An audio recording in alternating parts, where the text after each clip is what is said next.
No one on Ceres Freeport expected battle sirens to blare during the zero-G chili cook-off, least me, because I'd just blown on a spoonful labeled thermonuclear grandma. Alarms flowered through the station, gravity hiccuped, and chili globes drifted across the concourse. People yelled, a trombone bleated, and my comm pinged, incoming Vorth. Zara Patel elbowed through the steam with a ladle in one hand and a fire-retardant oven mitt in the other. The Vorth are here, she panted, apron-reading kiss the engineer. And you're dripping chili on your flight suit. I call it ablative sauce, I said, running. Outside the bay windows, gunmetal crescents formed a siege ring around the asteroid. The Vorth liked to arrive like nightmares, immaculate, convinced we owed them tribute. We skated down the magrail toward Tug Bay while emergency shutters tried to match the blasts. My tug, the Pachyderm, waited with belly plates open and its AI grumbling. At last, Marmalade said in the precise voice of a disappointed judge. You are 21 seconds late, Jax. Dock my pay, I said. Z, prime the jam coils. If they fire and jump, we'll have 10 seconds to snag one. Zara blinked. We're netting Vorth cruisers with a tugboat. Welcome to local defense, I said. We fight with what we can file paperwork for. A quake rolled as a rail slug cratered Dock C. Defense lasers spat back, and then the hospitality grid cycled on. Honored guests, chirped the PA as holographic tulips bloomed. Please refrain from hostile activity while within the welcome radius. Coupons available at kiosks B through G. The grid is active during an attack? Zara said. Admin forgot to untick holiday mode, I said. On the upside, leverage it. Lock the grid's handshake to our tractors. If we tag the Vorth as guests of honor, the station will insist on escorting them to a safe harbor. Which would be us. Marmalade coughed. This plan is piratical, immoral, and statistically inadvisable. I adore it. We launched. The Pachyderm wasn't pretty, but it had ferromagnets and experimental jam coils we weren't strictly authorized to own. We slid past debris. A Vorth raider strafed a cargo spooler. The spooler's pilot cursed in 6 languages. My home was a lattice of welded patience and borrowed miracles. Nobody got to break it for free. Target paint, Zara said. She'd hacked the guest registry so the Vorth ships now appeared as grand prize winners. The grid, delighted, extended luminous escort paths directly to our bay. The first skirmisher turned to run. I fired the jam coils. Invisible syrup clung to its drive signature, gumming the warp field. Our tractors bit. The Pachyderm groaned as we arrested a ship 10 times our mass, but Marmalade hummed. On their bridge, I imagined an angular captain staring at human pop-ups offering redeem coupon options. They're trying to flee, Zara said. They can't break the grid's insistence that honored guests follow safety protocols. We turned etiquette into shackles. A second raider clipped our bow. Alarms whooped. We corkscrewed between maintenance booms. Jax, Marmalade said, too calm. If we grab 2, our spine snaps. Just 1, I said. Make it count. We dragged the skirmisher toward Dock E, where drone marines waited with clamps and enough foam to bury an elephant. Broadcast, I told Z. Standard message. She keyed the mic. To Vorth forces, you attacked a human station during a culinary festival. By Article 6 of the Ceres Good Neighbor Accord, you are bound by potluck rules. If you take, you must bring. Present your dish and surrender. For a heartbeat, even the gunfire paused. Then somebody on the open channel snorted. Laughter rippled through battered voices, short, sharp, grateful. The Vorth didn't laugh. The captured skirmisher kicked, snarled, then stilled. Docking achieved, Marmalade announced. Boarding clamps secure. Trophy? Take the drive core, Zara said. If we map the flavor, we can build counter-jam profiles. She looked at me, all joking gone. They came to make an example, Jax. If we look like prey, more will follow. Humans were the punchline of 1,000 alien jokes, messy, sentimental, stubborn. But we learned. We made rules into weapons and weapons into art projects. Then we don't look like prey, I said. We look like the reason the fringe whispers when we step off a shuttle. The PA chimed again, oblivious. Honored guests, the chilly judging will resume shortly. Over my dead body, Zara said. Jax, the flagship is aligning. Bigger guns, smarter captain. Good, I said, swallowing fear. Let them watch a tugboat steal their children under their noses. Let them learn running won't take them home anymore. The Pachyderm angled toward the ring, and across 100 windows, humans with chilly stains on their sleeves raised their heads and grinned like wolves who'd found a joke worth telling twice. The first captured Vorth ship hung in docky like a trophy and a warning, its hull crackling with containment fields that painted everything in ghost blue light. Ceres Freeport smelled of scorched metal and chilly again, which meant humans were alive enough to argue about lunch while prepping for round 2. The hook wasn't the battle, it was the silence afterward. No Vorth ship had ever gone quiet before. Zara floated beside me, helmet tucked under her arm. They're recalibrating, she murmured. Vorth don't sulk, they plot. Good, I said, checking the Pachyderm's coils. Let them plot. We'll improvise. Improvisation was our evolutionary advantage. They engineered perfection, we jury-rigged miracles. But this time, the miracles were running out. Marmalade had burned out 2 flux capacitors during the tractor grab, and the jammed coils reeked of cooked copper. Across the viewport, the Vorth flagship, sleek, silver, and mean, hung beyond the debris field. Its drives pulsed like a heartbeat. They were scanning, searching for their lost ship, maybe trying to decide whether to cut their losses or make an example of us. They'll make an example, Zara said quietly. That's their doctrine. Retaliate until the message sticks. Then we better write a new message. I keyed the station comm. Ceres Defense Net, this is Jack's ward. Prep drones for coordinated counterjam. Patch me into the hospitality grid, again. The controller's voice came back incredulous. You're going to greet them twice? Hospitality kills faster than hate, I said. Z grinned despite the tension. You're insane, you know that? That's why they can't predict me. We powered up. The Pachyderm's hull shuddered as emergency energy shunts diverted everything into the coils. Marmalade's voice dropped an octave. Warning, structural integrity at 62%. Recommend retreat, or at least seatbelts. Retreat later. Right now, I need you to fake a distress beacon. Distress? From us? Exactly. Tag it as civilian, something they'll chase to clean up. When they close in, the grid's hospitality protocol will engage, auto-linking to our transmitters again. If it works, they'll think they're rescuing us. And if it doesn't? Zara asked. Then we're chilly. The bait went live. A plaintive human signal, half static, half SOS, radiated through the debris. The Vorth flagship shifted orientation, one glittering prow turning toward us. They're taking it, Zara whispered. Brace. The flagship's forward guns began to glow. But then, just before firing, the grid pinged. Honored guests, welcome! Safety escort activated. The station's automated tethers locked on. Electricity danced through space like golden ribbons, pulling the behemoth along an invisible leash toward us. They're angry, Marmalade noted. I am detecting multilingual profanity in their broadband spectrum. The Vorth opened fire anyway. Energy bolts sheared past, one slamming into Docky's outer plating. The Pachyderm shields flared. I felt my teeth buzz. Jax, they're resisting the hospitality leash, Zara shouted. Power output spiking. Then we give them a housewarming gift. I launched every drone we had.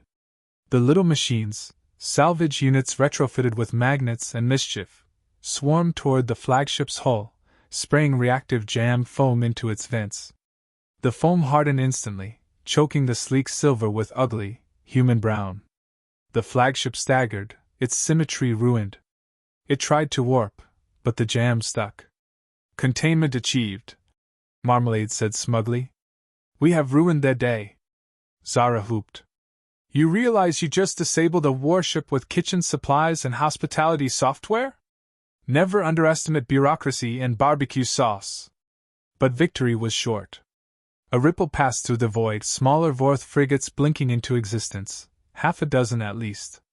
Their hulls shimmered like knives dipped in mercury. They brought friends, Zara said. A lot of friends. Then we need allies, I answered. I opened the all bands channel. This is Jack's Ward of Ceres. To any human ship within relay range, they're hitting us now. You don't need to fight, just jam them. Music, signals, whatever you've got. Silence, then laughter, then the ether filled with noise, heavy metal, classical symphonies, folk guitar, someone broadcasting a cooking show. 1,000 chaotic frequencies crashed into the Vorth network, confusing sensors and logic arrays alike. Zara clapped her hands over her ears. They're going to hate us forever. Perfect, I said. Hatred means they remember. Outside, the frigates faltered. Their formation disintegrated under the human onslaught of disorganized genius.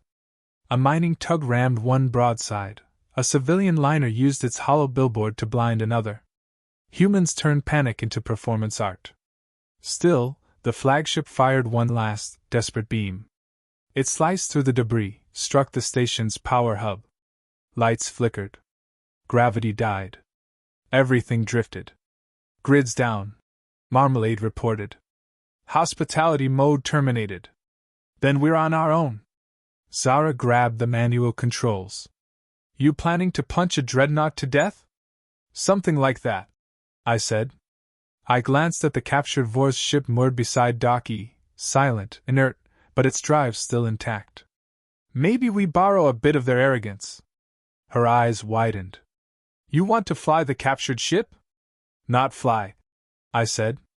Detonate, strategically. We tethered the Pachyderm to the alien hull, rewired conduits faster than sanity allowed. Sparks flew. Marmalade complained. I was not built for martyrdom. Neither were humans, I said. But here we are. The Vorth fleet realigned. Their drives pulsed as they charged another barrage.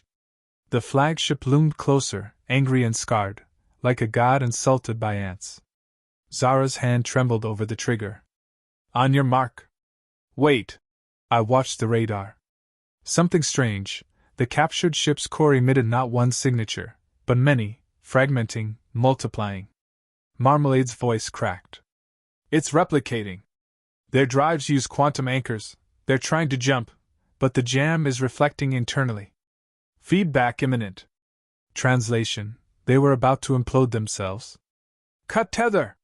I yelled. Too late. The blast flared white, folding space like paper.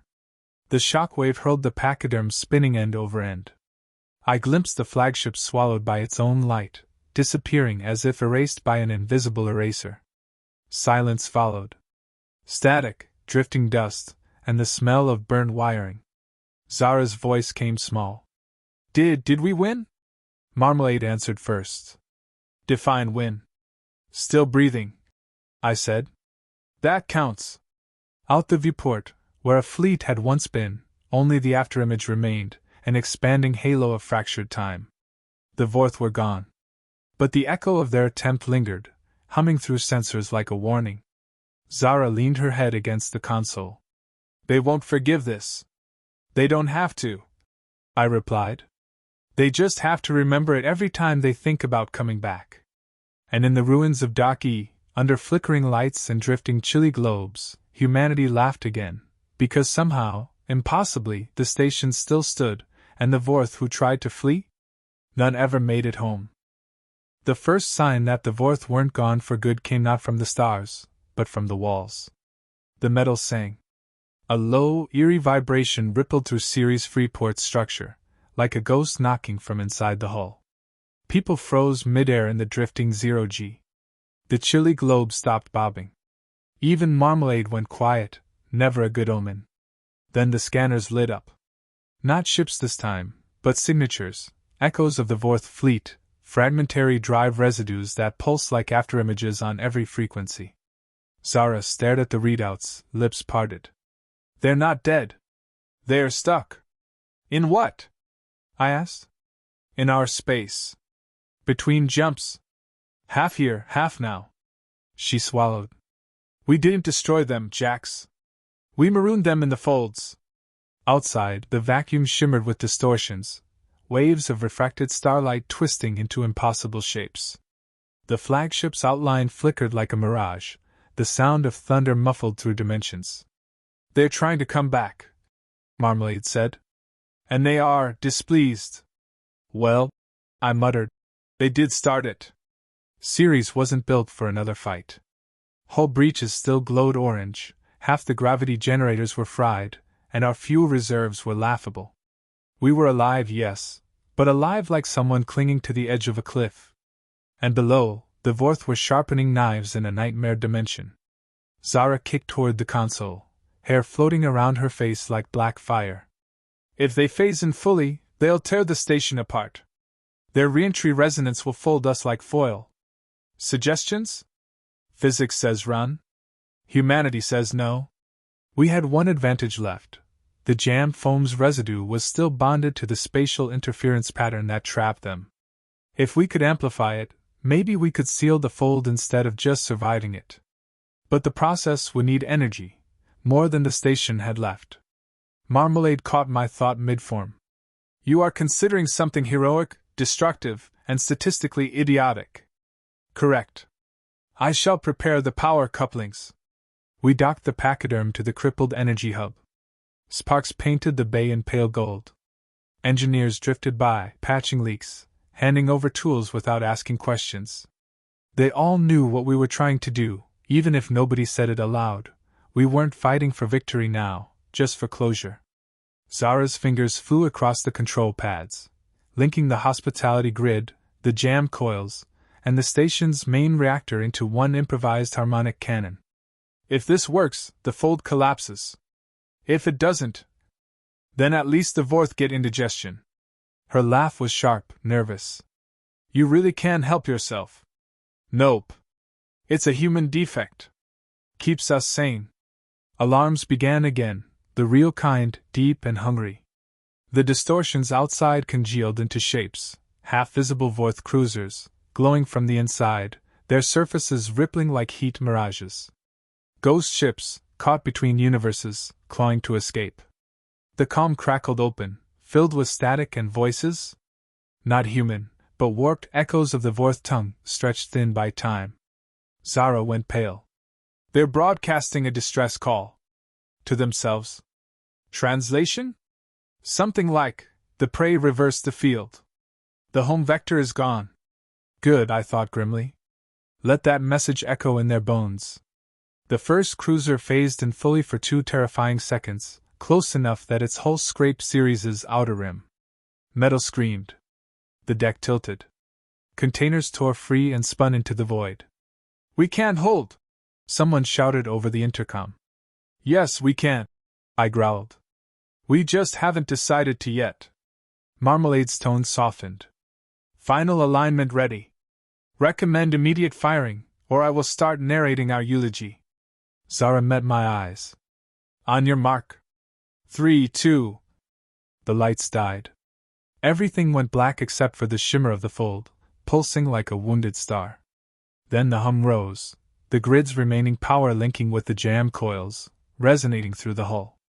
Every bolt, every plate, every breath of air vibrated with one purpose: defiance. The cannon fired. No beam, no flash, just sound. A deep, bone-cracking resonance that poured through the station, through the fold, through reality itself. The Vorth ships convulsed, silhouettes buckling inward. Their drive cores imploded into threads of white fire, twisting back on themselves. Zara screamed something I couldn't hear over the roar. The viewport fractured. The world became a kaleidoscope of light and shadow. The fold collapsed in a single, universe-bending heartbeat. Then silence. When my hearing returned, all I could make out was breathing, mine, Zara's, Marmalade's digital static like a sigh. The sensors read 0 Vorth signatures. The distortion was gone. Space looked clean again, cruel and empty. Zara drifted beside me, eyes wide. Did we We did, I said hoarsely. They're gone. For real this time. But even as I said it, I felt it, the faintest vibration still echoing in the metal under my hand. Not a threat, exactly. More like a memory. Marmalade's voice was quiet. If they ever find their way back, they will remember this sound. Good, I said. Then maybe they'll think twice before underestimating a species that fights with kitchenware and kindness. Ceres spun in orbit, battered but alive. Humans floated through its corridors, bruised and laughing, the way only survivors can. Somewhere, someone restarted the chili cook-off, because even at the edge of extinction, humanity refused to skip dinner. And beyond the stars, in the dark between worlds, the Vorth drifted in their broken echoes, learning, perhaps for the first time, that when humans are cornered, no one ever makes it home. The universe felt different after the fold collapsed. Too quiet, too still, like the cosmos was holding its breath. Ceres Freeport floated in that hush, scarred but defiant, a wounded rock wrapped in stubborn light. Every corridor hummed with low power and exhaustion. The chilly stains were still on the walls, the air still smelled like burnt copper and cumin, and somehow, everyone was still alive. The hook was the sound that replaced silence. A laugh. Just one. Human. Raw, relieved, and impossible. It rippled through the comms, contagious, absurd. Within seconds, it spread station-wide, engineers laughing as they patched hulls, medics chuckling as they taped ribs, pilots snorting over comms filled with static. We hadn't just survived. We'd humiliated a galactic predator with jam foam, chili, and sarcasm. Zara floated beside me in Dock E, helmet off, eyes bloodshot and bright. You realize what we did, right? We weaponized hospitality and cooking grease. I grinned. Not the first time humanity's won a war with poor manners. Marmalade's voice was crisp, if slightly glitchy. Correction, statistically, this constitutes an act of creative deterrence bordering on divine comedy. That's why they'll never understand us, Zara murmured. She turned toward the viewport, where the stars shimmered clean again, no folds, no distortions. The Vorth build perfection. We build persistence. We drifted in silence for a while, watching rescue drones ferry wounded civilians back inside. The asteroid's rotation slowly stabilized. Emergency lights dimmed to a warm glow. For the first time in days, or maybe lifetimes, Ceres looked like home again. But peace, as always, came with a price tag. The reactor was ruined, several sectors depressurized, and the Pachyderm's coils were so fused we'd be lucky to tow her again. Still, the logs recorded one line that mattered more than all the others: no Vorth signals detected. They'll send scouts, Zara said eventually. Someday. Maybe years from now. They'll want to know what happened here. Good, I said. They'll find a plaque that says, "Don't poke the species with sarcasm." She smirked. You're going to make that plaque, aren't you? Already ordering the metal. A flicker from the console drew our eyes, a repeating signal, faint and deliberate. Not Vorth. Human. From the belt's outer relays. The message was simple. Ceres held. We're with you. More followed. Mars. Luna. Ganymede. Ships sending fragments of laughter, victory songs, bad jokes, worse memes. Humanity was broadcasting joy like a flare into the dark, daring the universe to laugh with us, or run from us. Zara's hands trembled. We're a contagion of hope, she whispered. They wanted to erase us, and we made them echo. Exactly, I said softly. That's what scares them. Hours later, I found myself in the mess hall, floating by the shattered chili stand that had started it all. Someone had salvaged a pot, reheated what was left, and left a note, for heroes spicy as hell. I ladled some into a cracked bowl and raised it toward the viewport. Outside, the stars glittered like embers in a cooling forge. Marmalade broke the quiet. Captain Ward, there is a probability greater than 90% that consuming that will cause gastrointestinal distress. That's the human condition, I said, grinning. We eat the world anyway. Zara drifted in beside me, bumping her shoulder against mine. To surviving. To living, I corrected. We ate. It was terrible. It was perfect. The next day, work began. Engineers turned wreckage into armor.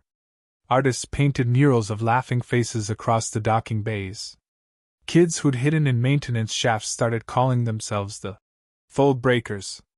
Someone even suggested renaming the station Fort Chili. The motion passed unanimously. And then the Vorth tried one last trick. Not a ship this time, not an attack, just a transmission. Weak, distorted, crawling across subspace.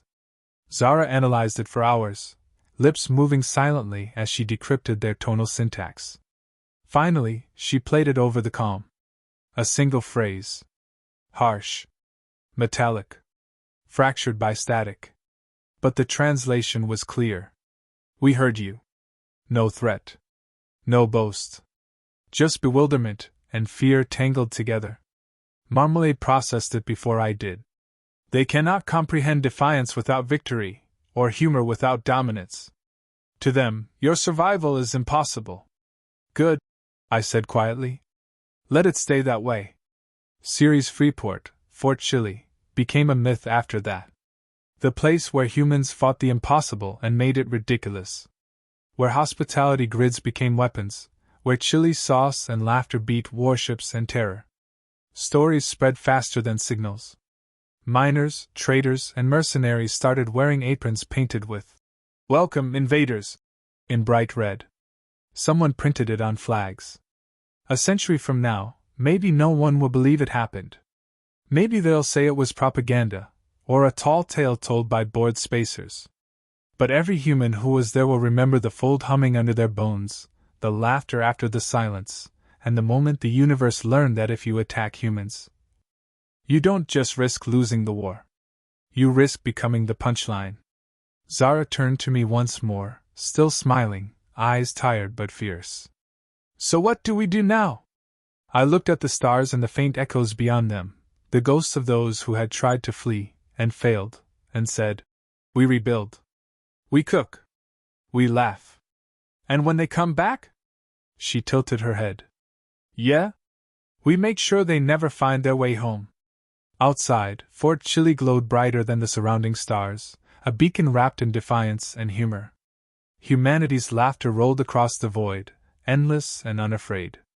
And somewhere in the far reaches of space, every predator who once saw us as prey learned the same terrible, beautiful truth. Attack a human world if you must. But don't expect to make it home.